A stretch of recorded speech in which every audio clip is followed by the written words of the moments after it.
Sir, you started your entire conversation based on the fact that market will take care of itself. Market will ensure that a management school is closed or open, the number of seats will be filled in or not filled in.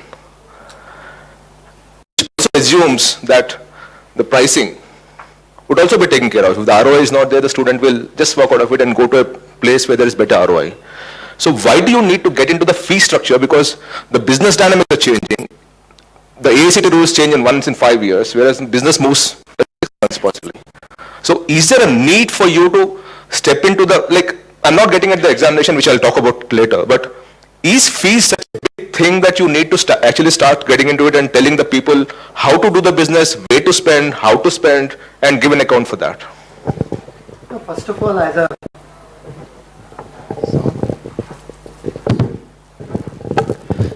a regulator, we need to look at what are the regulatory issues that are available in this society today.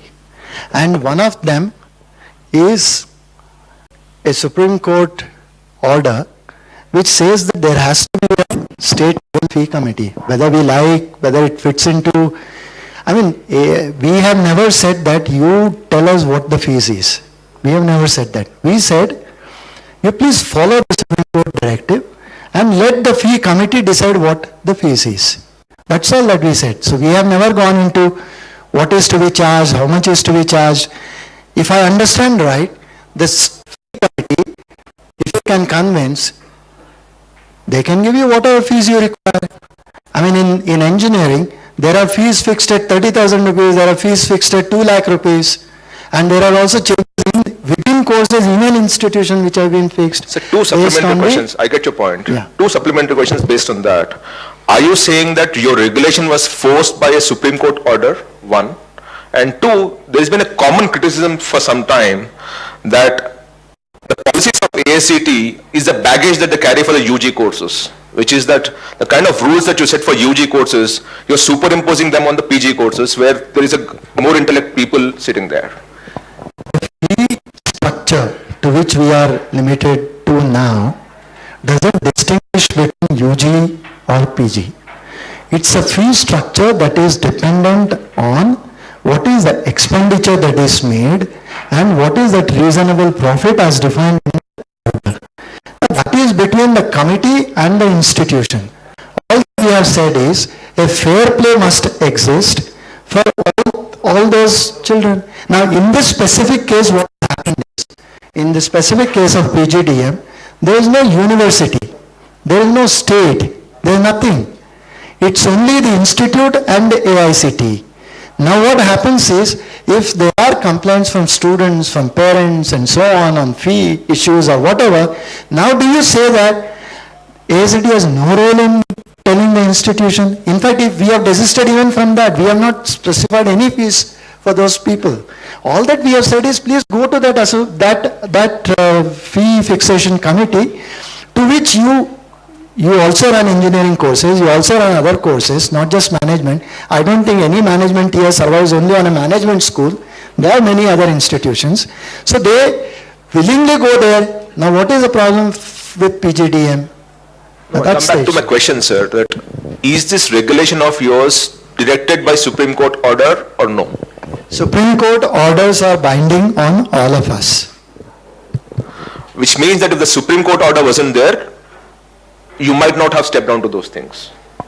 No, I don't think I can debate on hypothesis. No, I think you still need to, what I'm trying to understand is the mind of the regulator in the way they frame the regulations. Are we saying that this regulation has come because there was a Supreme Court order? No, there were complaints in the first place from the students, from the parents and so on.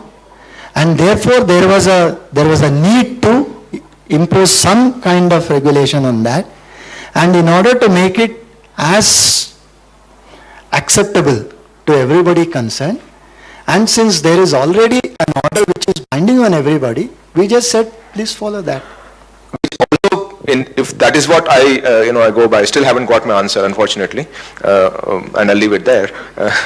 But which also means that though you said market forces will take care of the demand supply and of the students and all, you don't believe that that will actually have an active. I would counter that in a different way. Tomorrow, if let's say the ambassador sold by Hindustan Motors says that I'm jacking the price from current 5 lakhs or whatever to 10 lakhs, would they get away with that? They might get away, sir. The market would not buy it. Forget about ambassador, sir. Let's talk about a Fiat. The same would happen. Ambassador is a government company, and you No, guys. there is an automobile association. There are regulators who would come into the picture and say that this is unfair practice. Sir, I think you still are around the place, but okay, I'll take it a step further. The problem that some of the institutions who are trying to be a part of the system is that you actually have a humongous set of people which are operating from outside the system without any regulation, without any control, who actually are seriously hampering the ones which are trying to work with the system. How do you talk about level playing field? How do you respond to people who want to work within the system, but you will allow a lot of people because your hands are tied? Yes, conceded. Because your hands are tied, there are a set of people who are operating outside the system, which is hampering the people who try to work with. See, when there are two things that happen. There are rules in this. As a state, there are rules, and every citizen is expected to follow the rules. Now, if that does not happen, then the question of fair play, unfair play happens. Now, here is where a system of action and reaction happen, which means that somebody needs to complain. Nobody goes suo moto, because the size of the problem also may not be known. So somebody needs to complain, and the regulator would go out. I'm not just talking of in a specific case of AICT, I'm talking in a generic sense. The regulator would have to go out and ensure justice prevails. Now I'll give you a parallel to this. There are any number of textile shops along the street. Any street you go, there are so many shops around selling all kinds of goods. On the footpath, there are several people operating, right? They all kill the business in the shops. What are the agencies doing? Now, if there is a complaint, somebody will come in, they will read, they will renew all that, and then go. And it's business as usual. Now, ultimately, what should happen is, there has to be a self-regulating mechanism. No regulator, for that matter, would be able to correct the system from end to end. So therefore, what you really need is a lot of education within the system. You need people to stick to, like for example, in the earlier case, people said, the earlier gentleman said, I also paid 100 rupees and walked off. For breaking a tax, what is it? Traffic rule. And later on, when I realized that this is not right, I stopped doing that. So that mechanism, that self-regulation has to happen within the system. Sir, this is the first time I noticed this. When you were speaking, you talked about regulator 5-7 times, and in equal measure, you talked about police. So somewhere along the line, you're trying to draw a parallel between a regulator being a police. Do you think you're an enabler? You think you're a partner? Or you think you're a police person setting rules for only thieves and not for good institutions? Unfortunately, in this system, all our rules are made, whether it is, first of all, I'll answer your questions a little later. All the rules that we create in this system are with the assumption that the samne wala is a chor. Every rule that you create hints at that. Not only a regulator or whatever. Now, ideally, all regulators need to be enablers. I mean, the new changing system, the changing paradigm should move towards enabling, facilitating mechanisms rather than purely controlling mechanisms. But having said that, the maturity level in the system that is expected for this to happen is extremely high. And there are people who will be exploited in that chain, in that supply chain, whereby you will expect people to come down and see that justice prevails. Now that's where the tussle keeps happening. So therefore, we are not saying, I may have referred to police and regulators and things like that, but I never meant that AACT will be doing some policing job or things like that. The examples that I gave you, people expect you to do that. From the examples that I gave you, and consciously in the last few years, we have moved out of that. And that's the reason we have said the entire process should be online and based on self-disclosure. Whatever you say, every single bit of data that I have today is something that you have uploaded. I have not uploaded a single bit of data that is there on the portal today. Therefore, and we also take in fact I had some brickbats even on that. I have said, you give me an affidavit saying that whatever data you have uploaded is correct. And if it is proved otherwise, then action can be taken. Now they said, are we criminals? Why are you asking me affidavit? Now, this is the conflict and dilemma that a regulator or whatever you call him, okay, would always have. Sir, honestly, I didn't call you anything. I only call you regulator. You yourself call yourself police, so I had to ask that question. If you got that idea, I didn't mean that. Okay. So I negate. So one good job is the policeman, right? You also, somewhere in the context of self-regulation, do you see a day when, with the market dynamics playing themselves out, the bad players going out, institutes realizing that you need to practice certain things to make it work and all, do you see a day, and hopefully a great day, when we don't need any regulation and we don't need any Mr. Manta? Absolutely, it has happened today. I'm very happy with that. Don't you think it has happened? No, it's not happened for PGTM. It has. It has. Tell me, most of the people must be running PGTM courses. Who is your regulator today? Can you tell me? Who says that? Can you prove to me by some mechanism that I am the regulator for you? No. We have to file every year. Have I asked you to file anything this year? Oh no, we go back to filing. Now, when does the approval come to us? I am saying, as on date, who is your regulator?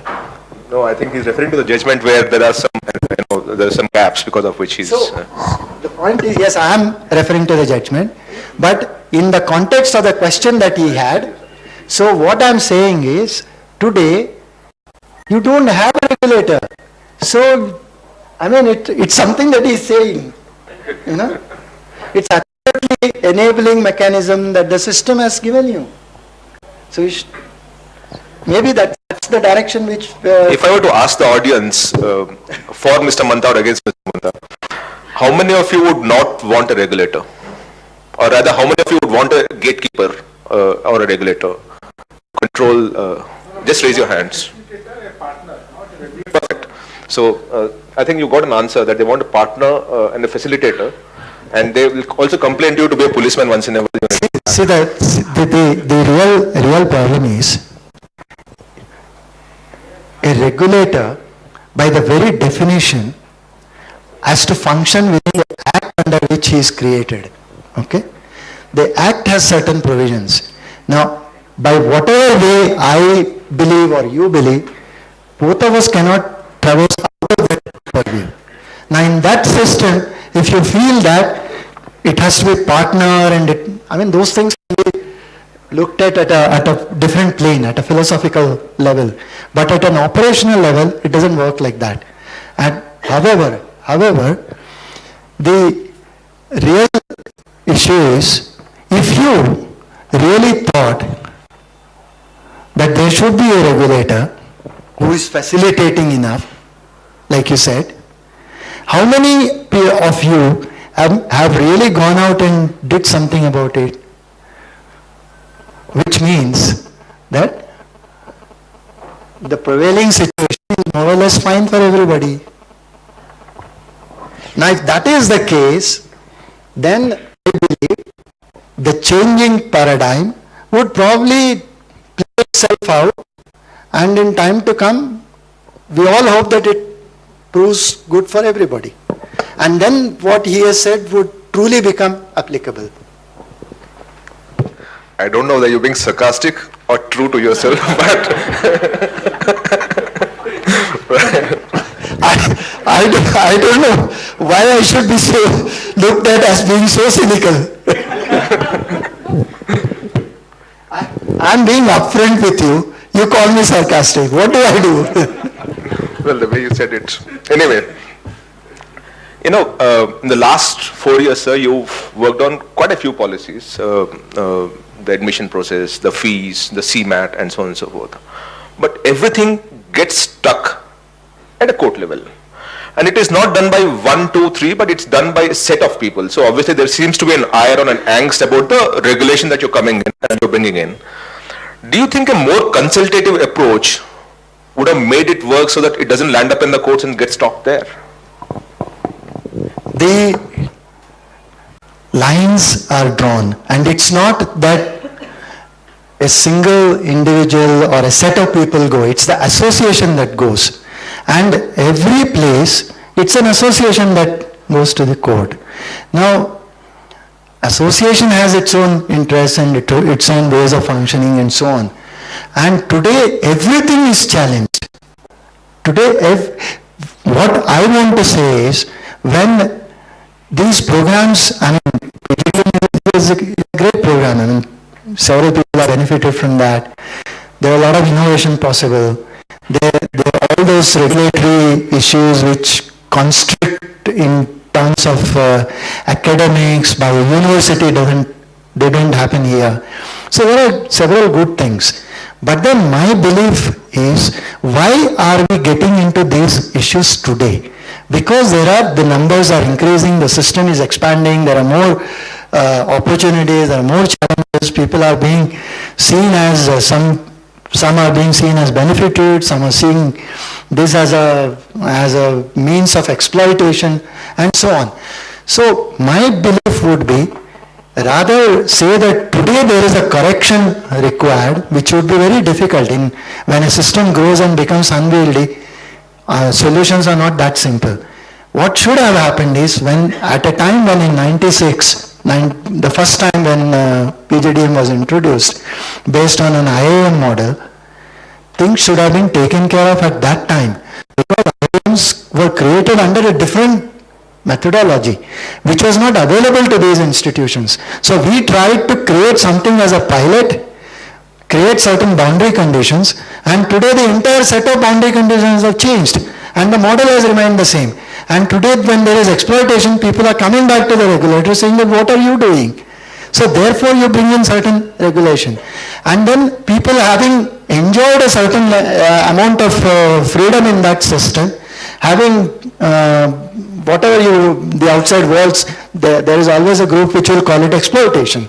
And there is always a group which will say, I am doing all this in terms of quality. These things will happen, these debates will happen. But then we should remember that the regulations today which have been brought in, they have been brought in because of a certain set of circumstances. And those circumstances never existed when the system started, because it was very small.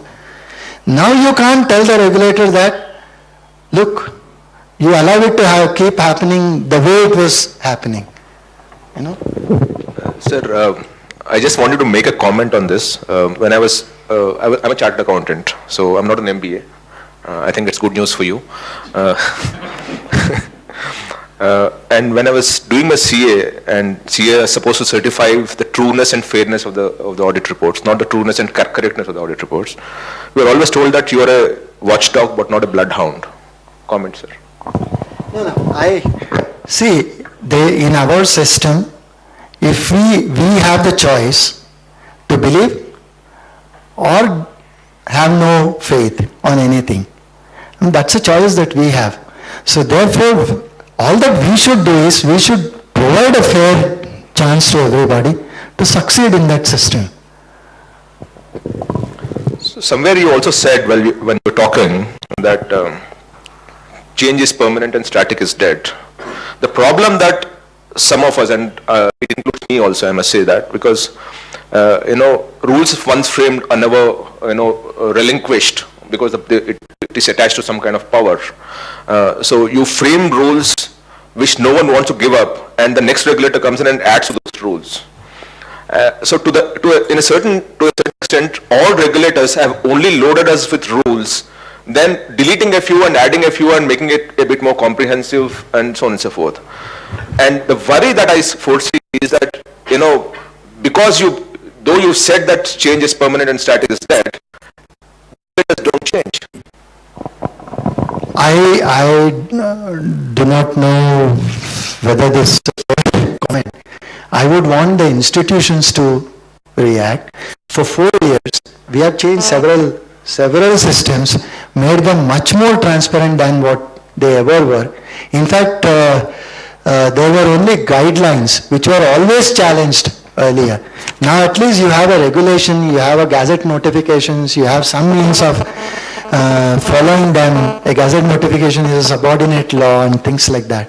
And we have not changed anything except the data uploading business, because that's a process, that's an IT process which we didn't have anything to start with. So therefore it's an evolving process.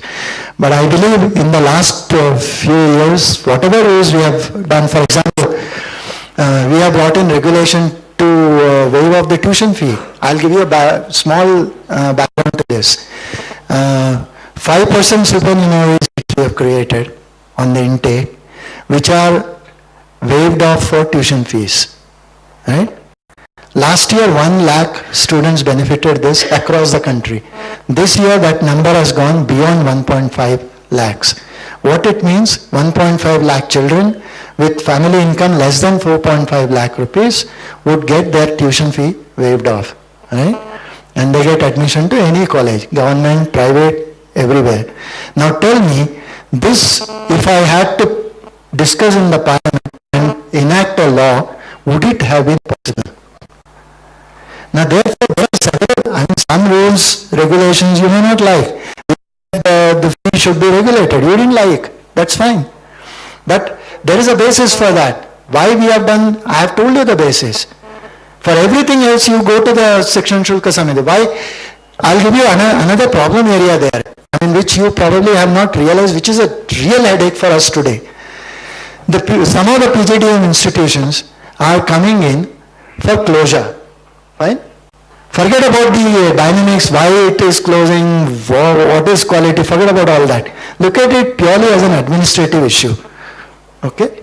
I am a facilitator, I am a regulator, I am this, that, and everything loses meaning after a certain point. When an institution is set up, it is set up in a certain state, right? In certain state's jurisdiction. So we require the state's NOC for saying that this can be set up in that state. We also require the university NOC because they give the affiliation. These are two essential certificates for setting up a new institute, right? Everybody knows. When you are setting up an institution, it doesn't require a university, which means I don't have a university NOC, right? You don't have to go to the state. State NOC is not required because it's a deal between the regulator and the institute. So you don't get the state NOC as well. None of the PGDM institutions have any state NOC, right? Now you look at the paradigm. When an institution is coming for closure, what is the procedure? I say that I need state's concurrence for the closure of that institution. Why? I need to protect the interests of the people who are there in the institute. They are faculty, they are students. If they are left high and dry, where will they go? Tomorrow they will file a case against the ACT, saying that you are not protecting our interests. Like I said, we are answerable to everybody. So therefore, there is no state NOC for closure. You can't give me any NOC for closure. You can't give me any NOC of university either, which means the closure aspect also is between you and me. The starting of an institution is between you and me, closure is between you and me, right? Where has the federal principle gone? The education is in the entry 66, schedule 1. Read that. Education is in the concurrent list. How do I say that I can open an institute anywhere in the country and close anywhere in the country without the state knowing it? It has, see, the point that I am making is, you should understand from the other fellow's perspective. Don't look at only your perspective. We understand that. But look at what is happening otherwise. One of the bigger criticism that's come, and I'm moving away from the regulation part of it, is that the curriculum that's been decided by AICTE makes you work in silos. It in a certain sense makes it inflexible for schools to, innovate with changing times.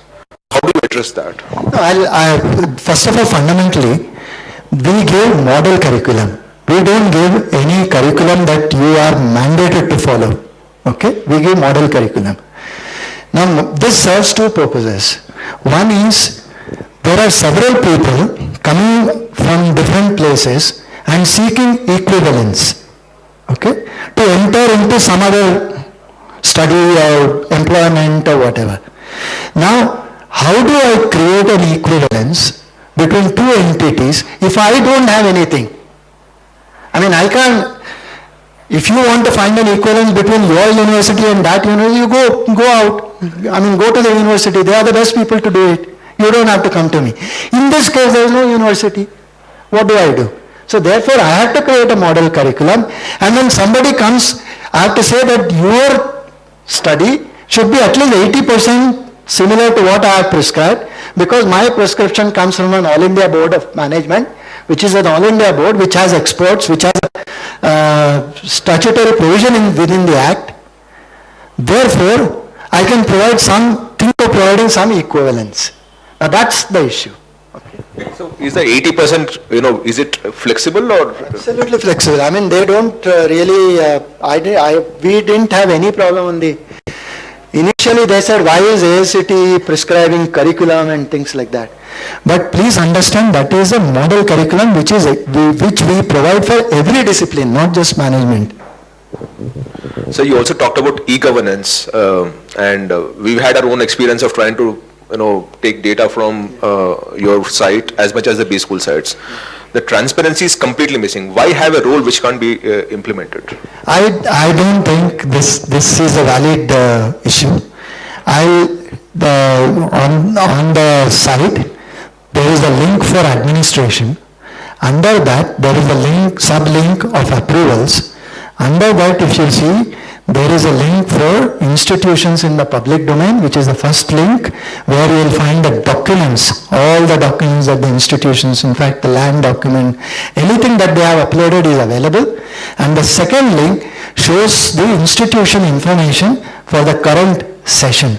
And when you log on to it, it gives you a page where it asks you for the institute ID.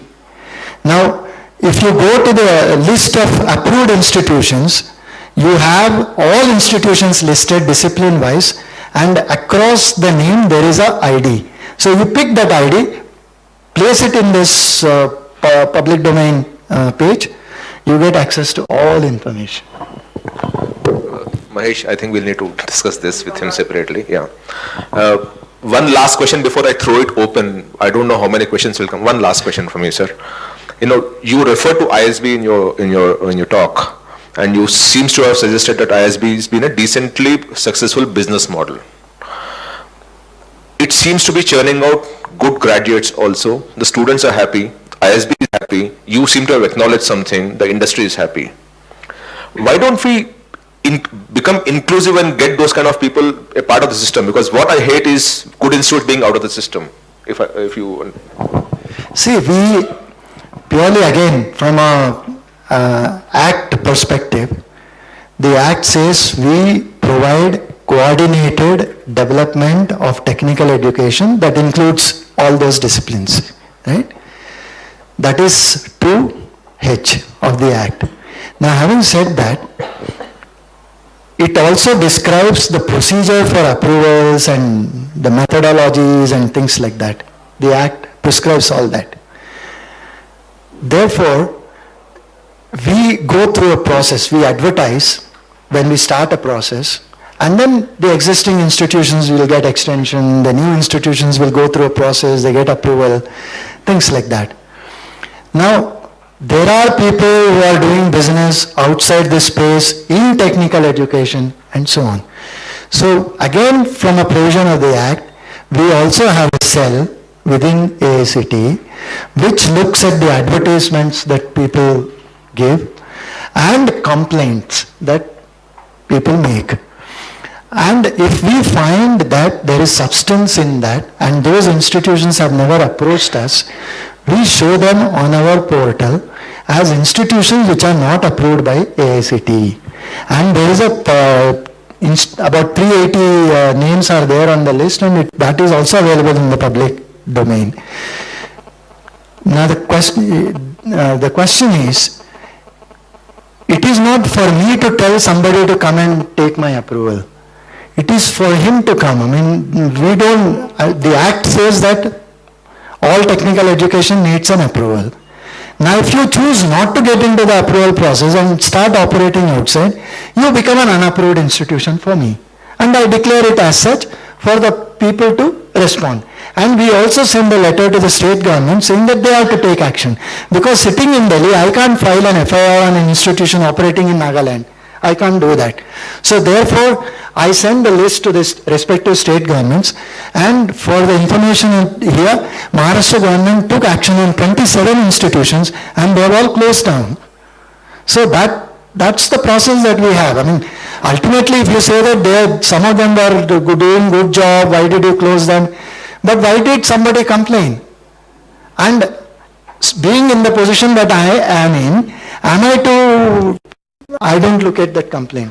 Am I to say that? No, you must surely look at any complaint that comes your way, sir. All I'm trying to say is that there seems to be a general consensus that a Great Lakes and ISB and all seem to have, struck it well with the students, and the industry is happy. They seem to be raising the standards of, management education. The flip side of that is, who decides this? So tomorrow, if I have a situation where 500 of them start doing this, or maybe tomorrow it will be very fast before that 500 becomes 5,000. Then who decides who is, is it only the students are fine with it, so let it run? Is it like that? No, it's an observation from my side that I think at times you're taking the shelter of the Act, at times you're taking your own opinion. I'm not, fundamentally I believe in no regulation. Fundamentally, this is my personal opinion. But in a system, we have so many incongruities, so much of exploitation, you need somebody to see that there is some fair play. Therefore, you need a regulator. Now, if the regulator oversteps his jurisdiction, things happening in a different way, that's a systemic problem which we all have to look at. But having said that, all ills don't lie with the regulator. Please look at the way we are operating these subsystems. My questions are over and I'll open it up. NBA is still into the business of accreditation. Has it stopped working? So your management accreditation will continue to happen. What regulator does is it sets the larger principles under which an institution can be set up. After the institution produces 2 batches, then it is time to check what are the teaching learning processes that happen within the system and what are the outcomes that were envisaged in the beginning and what were achieved and whether they were achieved. So an outcome based accreditation process is in place today and NBA is still there. There is nothing to add there. And any approvals that are pending with you, what happens? See, some tendency will be there with NBA because of the number, size, all that. But apart from that, there is nothing. And MBA today is an independent body. Please talk about AICT. If there are any applications pending with AICT at this point in time, AICT does not do any accreditation. Approval process and assessment, and there is a Supreme Court guideline which says that before April 30th you have to complete the entire process, and we have completed. There is nothing pending. Whatever is pending could be because of the court interventions and so on. That must be some 10-15 cases. We have applied long back, we are not at third. For approvals? No, sir, for accreditation. No. That is NBA, you have to contact NBA. You mentioned about the changes with regard to, simplicity and the way, AICT is conducting. But still, there is a difficulty of getting equivalence. So is there any simplicity out there Equivalence of what? of the PGDM course being an MBA? Because most of the students who go for the next further studies do have difficulty. Please understand, what is PGDM? Postgraduate Diploma in Management. What is MBA? Masters in Business Management. Can you equate a postgraduate diploma with a master's program? I'm asking a fundamental question. Can I say a diploma is equivalent to degree? why not, sir? I want to understand that. Academically, they all have different objectives, they have different specifications, diplomas are different, degrees are, then why do you call it separate diploma and a degree? You can always call, everything is a degree. So tomorrow, if Parliament in its wisdom calls the PGDMs of IIMs as degrees, how would you react? Absolutely no problems. So, So, the award of a degree is an enactment of Parliament and only a university can do it. PGDMs are not affiliated to universities, so they can't give a degree by themselves. And IIMs also, when they started off in this premise, therefore they were not able to give degrees. I'm completely with you on that, sir. That, what I'm trying to understand is that you seem to have a belief system that PGDM cannot be equated with MBA. Tomorrow, if Parliament... See, the point is, what I said, purely on the nomenclature, it cannot be equated. Fundamentally, content is much better than MBA, all that is fine, I'm with you on that. But if you say, you give me a certificate which says this is equivalent to this, I can't do it. No, I didn't mean that. I said, what can be more simpler going forward? You are not asking. I don't know, the best way is probably to improve your quality so much that you don't need any regulator. That's it. At lunch he told me that I have personal views which you can talk separately, but here I'm going to be the ASIT chairman, so... Yes, sir, one important point is, it's not about the quality. In fact, the quality is definitely maintained. And no wonder why, the market situation talks about, the corporates also are accepting. But just in case students want to get into further studies, I mean, there's a hitch. It's a very negligible percentage though, but going forward, if needs to be done, is PGDM with whatever quality, whatever market status. Prof, actually, this has been a common complaint that one of the biggest impediments that we can remove is if we can somehow ensure that a PGDM can study further. So you have a channel there. Why don't we actually make it equal? No, see, the degree, like I said again. Hold on. Degrees can be granted only by a university. Okay? It cannot be granted by anyone else. Therefore, either you get affiliated to them and offer a degree, or you make somebody say that this I consider equivalent to something else. Now here there is a small difference which you should understand. Technically, I cannot equate a postgraduate diploma to a postgraduate degree. Right? Technically I can't do it. Which means if you ask me a certificate, I cannot sign such a certificate. But the universities which allow PhD registrations can always say MBA and PGDM are eligible to register for PhD. These are two different things that I am saying. Okay? In their eligibility criteria, they can say PGDM also can apply for a PhD.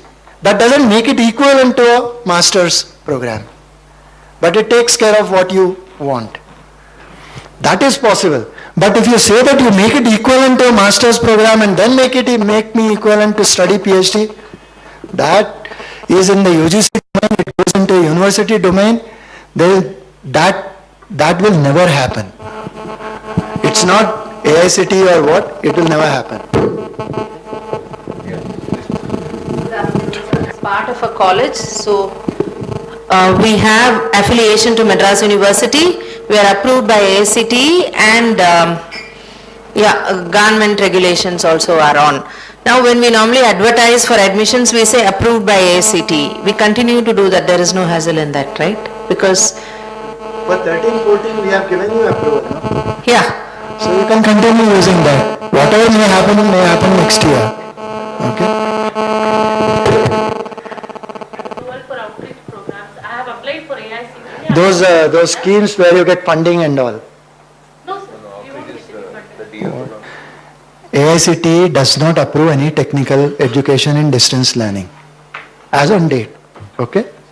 But there was a tripartite committee of DEC, DEC, IGNOU, DEC, UGC and AICTE. Okay? DEC is officially closed. Now there is no DEC. Okay? MHRD has given the notification and the president has given the consent. So DEC is no longer there. There is also a circular which is released already. All technical education in distance learning, if it happens in future, will go to AICTE and all other programs in distance will go to UGC. Okay? Based on this, there are several committees appointed and we have also participated in that. Fundamentally now, we will be allowing blended learning to happen in technical education. The regulations are ready for that. The process, approval process, everything is ready for that. We have not published that in the public domain because of certain issues that we have. Once that is settled, we will notify that and then any institution can apply under blended learning mode. No distance, no non-contact program. The lab part, the workshops, labs, all that will happen offline, meaning face-to-face, and the teaching part of it can happen online. Okay? But that is still not, so technically we don't approve anything as on date. When the regulation comes, we'll change. We are affiliated to apply for all the financial assistance for all the programs. Like I said, for 13-14, we have already given approvals. So all financial things, everything will follow, will be given. In fact, we have advertised some 10-15 days back. So We you can apply, we can apply. Whatever uncertainty or whatever would be there, that would probably reflect in 14-15. But that also we don't see because there are certain things happening in the background, so maybe. Last question. During the day about the skills. And AICTE it also has for national vocational framework. But after that we have heard nothing. We have registered but nothing much has happened on that. Can you tell us the update? You have been given approval? Yes. Have you been given approval? We have applied online. But Have you been given approval? We have approved 350 institutions and the entire list is there on the portal. Please check if your name is there. If your name is not there, come back to us. And if your name is there, all that you have to do is go and admit students. I think we'll close it with that. Thank you, Mr. Manta, for such a, intriguing and, you did answer a few questions and skipped a few questions, but I do understand that you are you have a personal capacity and a professional capacity. You are at times silenced by the masters of this nation. I'm fine with that, but thank you so much. Professor Bala wants to make a last comment. Is there anything, sir? Sir, I have been one of the most affected party by SPE. I don't want to get into that. But I must say, after your arrival in the chair, it looked more like gentleman game. Otherwise, it was Gundaraj. I think, Professor Bala, we should, I think, I've called him a police, you're saying he is not a gunda, so. And he himself said he's a bhai, so I think that closes everything. Thank you so much, sir. No, people expect me to do that. Yeah. I never said India. Can I make a? Yes, please, sir. final- Yes, sir. Mike, Mike, then I go, please. since you mentioned about that change, Mr. Mandar, I never had a chance to meet you. I have been in the field for over 5 decades now. Also was associated with IICT for ages, but never had a chance to meet you. So I thought I'll comment on your presentation, which he indirectly said. I mean, when you say IICT chairman, you see a different style of presentation, but yours was one of the most scholarly presentation, balanced, mature presentation. I want to compliment you for that. Really compliment you. Lovely, your style was so beautiful. Thank you. Thank you so much, Dr. Manda. And ladies and gentlemen, can you give a huge round of applause for him, please?